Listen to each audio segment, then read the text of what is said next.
여러분 안녕하십니까. 광주 MBC 뉴스투데이입니다. 먼저 오늘의 주요 뉴스입니다.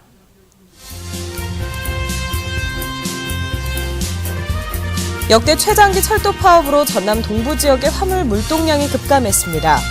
광양항 컨테이너 부두의 화물 열차 운행은 평소의 40% 수준을 밑돌고 있습니다. 화순 29번 국도에서 최근 교통사고가 잇따라 발생해 모두 9명이 숨졌습니다. 이 국도가 죽음의 도로가 되고 있습니다. 포스코 광양제철소의 부두 앞에서 물고기가 폐사해 그 원인을 두고 유해물질 방류 의혹이 제기되고 있습니다. 광주시가 5.18을 다룬 홍보 만화를 제작해 초중고 도서관과 전국의 국공립 도서관에 배포할 예정입니다. 철도 노조 파업 영향으로 전남 지역의 철도 물동량이 급감했습니다. 파업이 장기화될 경우 일부 기업들의 피해가 예상되고 있습니다. 나현호 기자입니다. 여수 산단에서 생산된 화물이 발송되는 정량역입니다. 철도 노조 파업 여파로 이곳의 물동량은 하루 평균 32량에서 18량으로 대폭 줄었습니다. 인근의 흥국사역에서는 매일 운행되던 컨테이너 30량이 아예 움직이지 못하는 실정입니다. 광양항 컨테이너 부두의 화물 열차 운행도 하루 8편에서 3편으로 줄어들어 평소의 40% 수준을 밑돌고 있습니다. 이런 상황 속에서도 산단 업체들은 아직 여유가 있는 모습입니다. 산단 대부분 업체들이 화물 자동차 운송 방식을 택하고 있는 데다 평소 철도로 운송되던 화물마저 다른 수단으로 대체했기 때문입니다. 하지만 파업이 장기화될 경우 철도 운송 의존도가 높은 일부 기업들의 타격이 불가피할 것으로 보입니다. 고객사의 제품 생산에 상당한 차질이 우려될 뿐만 아니라 물류비 증가가 급상승할 걸로 예상이 되고 있습니다. 한편 순천경찰은 법원에서 영장이 발부되면서 검거조를 편성해 철도노조 김성식 호남본부장에 대한 체포에 나섰습니다. 경찰은 업무 방해 혐의가 입증되는 대로 노조 지도부에 대한 체포 영장을 추가 신청할 계획이며 철도노조는 이에 강경 대응하겠다는 방침입니다. 대화하면서 좀 풀어나가지 않느냐 이렇게 좀 보고 있습니다. 그러기 위해서는 사전에 지금 현재 발부된 체포영장에 대한 부분들이 철회돼야 된다. 새마을호와 무궁화호에 이어 KTX까지 운행 차질이 빚어진 가운데 경찰이 노조 지도부에 대한 체포에 나서면서 갈등의 골은 점점 깊어지고 있습니다. MBC 뉴스 나인호입니다. 광주가 2개월 연속 무역 흑자 10억 달러를 돌파한 것으로 나타났습니다. 광주본부 세관에 따르면 지난달 광주 지역의 수출은 14억 4,400만 달러, 수입은 3억 7,600만 달러로 10억 6,800만 달러를 기록했습니다. 올해 가장 많은 자동차 수출액인 6억 달러에 힘입어 전달에 이어서 2개월 연속 무역 흑자 10억 달러를 보였습니다. 광주 전남 지역 농수산식품의 사이버 거래가 증가한 것으로 나타났습니다. 한국농수산식품유통공사 광주전남지사에 따르면 이 지역 농수산식품 사이버 거래액이 지난달 기준 395억 원으로 지난해 같은 기간보다 63% 늘었습니다. 농수산식품유통공사의 사이버 거래소는 과다한 유통비용을 줄여 소비자는 싼 값에 구매하고 생산자는 제값을 받자는 취지로 2009년 설립됐습니다. 화순의 국도 29호선이 죽음의 도로가 되고 있습니다. 어제 새벽 승용차 사고가 났는데 일행 4명이 모두 숨졌고 얼마 전 일가족 5명이 모두 숨진 사고도 이 도로에서 일어났습니다. 무슨 이유로 29번 국도에서 이런 불행이 계속되고 있을까요? 송정근 기자가 취재했습니다. 승용차가 형태를 알아볼 수 없을 정도로 찌그러졌습니다. K5 승용차가 화순군 29번 국도에서 도로 구조물을 들이받은 건 새벽 1시쯤입니다. 터널에서 빠져나온 차량은 이곳에서 연석과 충격흡수대를 먼저 충돌한 뒤 반대편 차선으로 넘어가 가드레일을 들이받고 나서야 겨우 멈춰섰습니다. 이 사고로 차량에 타고 있던 여중생 15살 박모양 등 일행 4명이 모두 숨졌습니다. 경찰은 이들이 과속을 하다 운전미숙으로 사고를 낸 것으로 추정하고 있지만 도로 구조도 원인 가운데 하나로 보고 있습니다. 터널을 빠져나오자마자 커브길이 나타나 위험했는데 평소에도 사고가 많았다는 겁니다. 터널에서 이렇게 나오잖아요. 네. 딱 나왔어. 이 도로를 쭉 보고 가야 되는데 이 도로가 순간 착시가 이렇게 버리면은 틀어버린다고. 여기 봐봐요. 여기에 사고가 많이 났어요. 이런 사고가 많잖아요, 지금. 국도 29호선 사고는 이뿐만이 아닙니다. 사고 지점에서 12km 정도 떨어진 화순 쌍봉교차로에서는 지난달 9일 승용차가 중앙선을 넘으면서 차에 타고 있던 일가족 5명이 모두 숨지기도 했습니다. 불과 2달도 안 돼 9명이 숨진 29번 국도는 지난 2010년 말 확장 공사를 마친 4차선 도로입니다. 제한속도 80km 이상 달리는 차량이 많은데 특히 심야 시간대에 이런 과속 차량들이 갑자기 구분기를 만나게 되면 사고가 날 확률이 높아진다는 겁니다. 두 사고 모두 갑자기 나타난 구분길에서 일어났습니다. 근데 고속도로로 인지할 만큼 아무 교차로가 없기 때문에 주차하고 오다가 갑자기 교차로가 있고 신호등이 있으니까 사람들이 놀랄 수는 있죠. 왕복 60km 길이의 29번 국도. 죽음의 도로라는 오명이 씌워지기 전에 대책 마련이 시급해 보입니다. MBC 뉴스 송정근입니다. 한편 어제 4명이 숨진 국도 29호선 교통사고와 관련해 경찰이 사망자들에 대한 부검을 실시합니다. 경찰은 음주운전 여부와 함께 누가 운전했는지 여부를 밝히기 위해 사망자들에 대한 부검을 국과수에 의뢰 실시하기로 했다고 밝혔습니다. 민주당 임내현 의원은 노인과 장애인의 교통사고 피해를 줄이기 위해 도로교통법 개정안을 대표 발의했다고 밝혔습니다. 임내현 의원은 도로교통법 개정안에 모든 노인복지시설과 장애인복지시설을 보호구역으로 지정하고 과속방지턱 설치도 의무화하는 내용을 담았다고 설명했습니다. 올해도 광주 지역 민간 분양 아파트의 가격 오름세가 이어지고 있습니다. 광주 부동산 사랑방에 따르면 올 들어 지난달까지 광주 지역 신규 아파트의 분양가를 분석한 결과 3.3제곱미터당 763만 원으로 지난해보다 8.2% 오른 것으로 나타났습니다.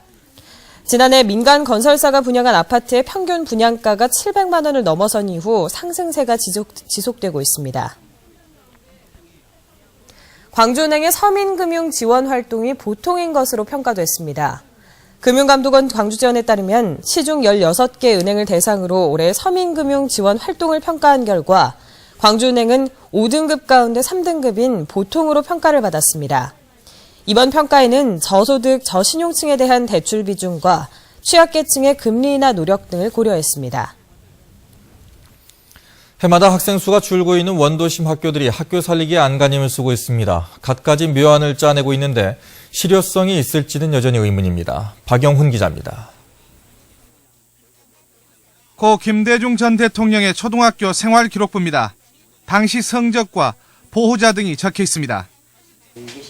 김 전 대통령이 4년제였던 신안 하이도 초등학교에서 전학한 목포 북교 초등학교에 남아있는 기록입니다.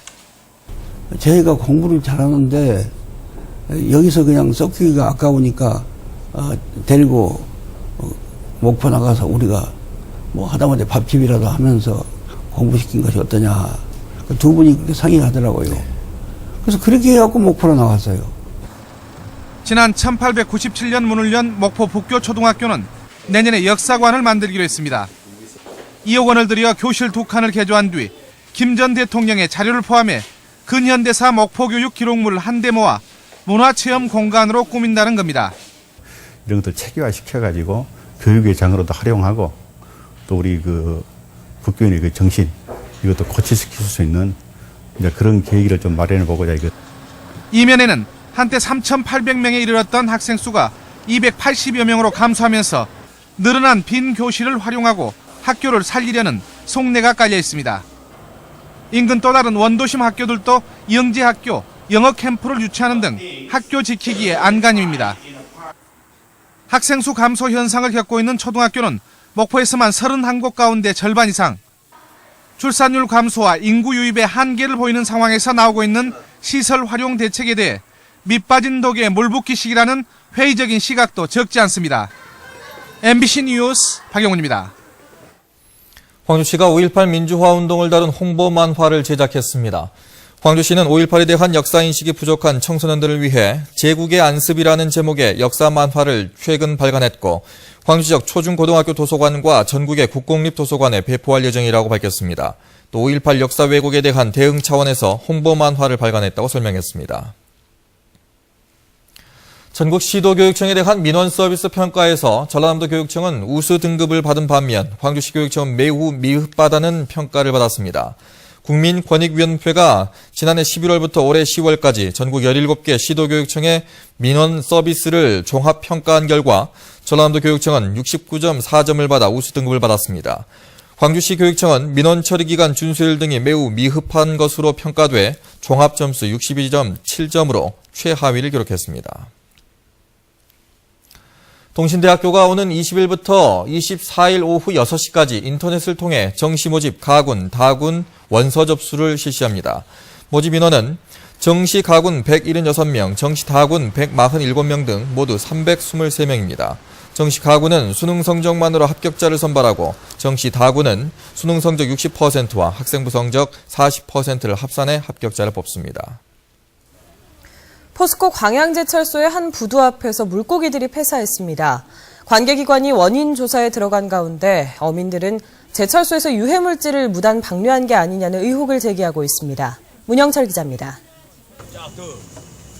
죽은 물고기들이 뜰채 한가득입니다. 배를 보인 채 물 위로 떠오른 고기들도 연신 모습을 드러냅니다. 그제 광양제철소의 한 부두 인근에서 물고기들이 잇따라 폐사했습니다. 뜰채로 건져낸 물고기들이 배를 가득 메우고 있지만 폐사한 물고기들은 아직까지 계속해서 발견되고 있습니다. 우리 이제 배로 대놓고 여기 보니까 고기가 헤엄치는 것도 있고 물에 떠갖고 뒤부진 것도 있고 계속 나왔습니다. 배 위로 옮겨진 물고기만 150여 마리. 저녁 시간이라 육안으로 확인이 어려운 데다 물 아래로 가라앉은 것까지 고려하면 그 숫자는 훨씬 많을 것으로 보입니다. 어민들은 제철소에서 유해물질이 배출됐을 가능성이 있다고 주장합니다. 폐사가 일어난 지점이 제철소 발전소에서 사용한 냉각수의 배출구 인근인데다 사태가 발생하기 이틀 전부터 평소와는 달리 조업을 강하게 금지했다는 이유입니다. 약품 냄새, 소독 냄새 같은 거 비슷하게 확 현장에 나오니까 냄새가 많이 났었습니다. 큰 고기들은 다 가라앉아 있고 지금 잔고기만 물 위에 떠서 계속 바다로 흘러나가고 있죠.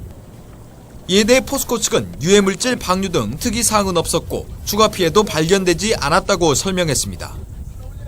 또 수온 변화로 인해 발생했을 수도 있다며 자체 조사에 들어갔다고 밝혔습니다. 광양시는 정확한 원인 조사를 위해 해경으로부터 시료를 넘겨받아 환경당국의 상분 검사를 의뢰할 계획입니다. MBC 뉴스 문형철입니다.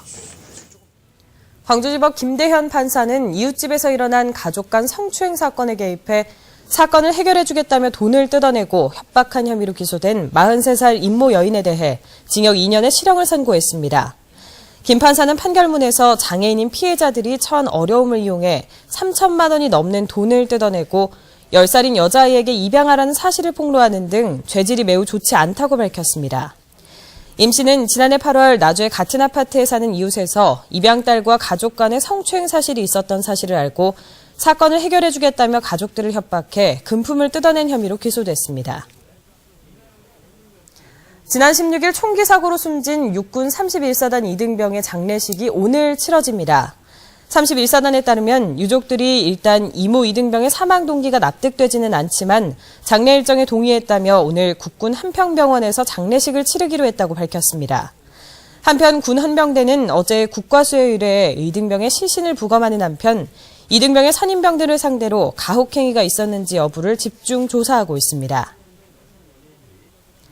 광주 서부경찰서는 어젯밤 광주시 서구 쌍촌동의 한 사무실에서 한 번에 8만 원씩을 받고 유사 성행위를 알선한 혐의로 업주 34살 전모 씨 등 5명을 붙잡아 조사하고 있습니다.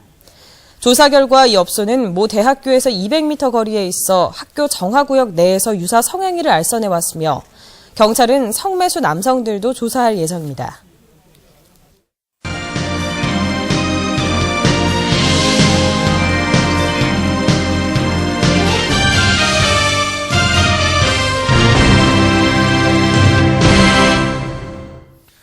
김황식 전 국무총리의 고향인 장성군이 김 전 총리 생가를 복원하겠다고 나섰다가 제동이 걸렸습니다. 비판 여론이 거센 데다 김 전 총리 본인도 고사하겠다는 의견을 밝히면서 사업을 추진한 장성군만 망신을 샀습니다. 조현성 기자가 취재했습니다. 장성군 황룡면에 있는 평범한 농촌 주택입니다. 김황식 전 총리가 태어나 어린 시절을 보낸 곳입니다. 지금은 김 전 총리와 아무 관련이 없는 사람이 살고 있습니다. 장성군은 최근 이 집을 사들여 리모델링을 하겠다며 사업비 3억 원을 책정했고 군 의회는 이 가운데 2억 원의 예산을 통과시켰습니다. 총님께서 사용하시던 물품을 전시하는 그런 수준으로 좀 오려고 했어요. 교육 오신 분들한테 보여주려고 그렇게 계획을 세웠었죠. 하지만 이 같은 소식이 전해지자 거센 비판 여론이 일었습니다. 내년 지방선거에서 수도권 단체장 출마설이 도는 특정 인물의 생가 복원에 군 예산을 쓰는 것이 합당하지 않다는 목소리였습니다. 인터넷에도 황당한 발상이라는 반응이 주류를 이뤘습니다. 김 전 총리도 장성군에 바람직하지 않다는 입장을 전달한 것으로 알려졌습니다. 반대 여론이 확산되자 장성군은 의회와 협의를 한 뒤 신중하게 사업을 추진하겠다며 한 발 물러섰습니다. 논란의 여지가 있는, 그것도 생존해 있는 인물의 생가 복원이라는 뜬금없는 사업 추진으로 장성군이 망신살만 사고 있습니다. MBC 뉴스 조현성입니다. 광주 트라우마 센터가 국회에서 국가폭력과 고문 생존자들의 재활과 치유에 관한 심포지엄을 열었습니다. 심포지엄에는 유엔의 고문방지위원을 비롯한 국제 전문가와 이희호 여사 등이 참석해 국가폭력 피해자 치유를 위한 국가의 의무 등에 대해 논의했고, 또 5.18과 조작간첩단 사건 생존자들로부터 트라우마의 실상을 직접 들었습니다. 2014년 새해를 앞두고 도내 곳곳에서 해넘이와 해맞이 행사가 다양하게 펼쳐집니다.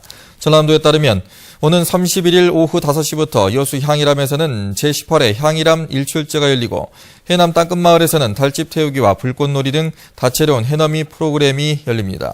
또한 내년 1월 1일 고흥 남열해수욕장과 장흥 정남진 전망대에서는 한 해 소원과 희망을 기원하는 해맞이 행사가 풍성하게 열려 지역민뿐만 아니라 관광객들의 관심을 불러모으고 있습니다. 대나무를 소재로 한 미술품을 특별 전시하고 있는 국립광주박물관은 내일 조현종 관장이 함께하는 전시 설명회를 엽니다. 이번 설명회에서 조현종 관장은 조선시를 대표하는 묵죽도와 국보 백자 항아리 등 150여 점의 전시 작품을 관람객들에게 설명할 예정입니다. 이번 전시는 내년 2월 2일까지 계속되지만 동국대박물관 수장품인 국보 청화백자는 오는 22일까지 전시되고, 국립중앙박물관에 소장한 국보 철화백자는 다음 달 12일까지 전시됩니다.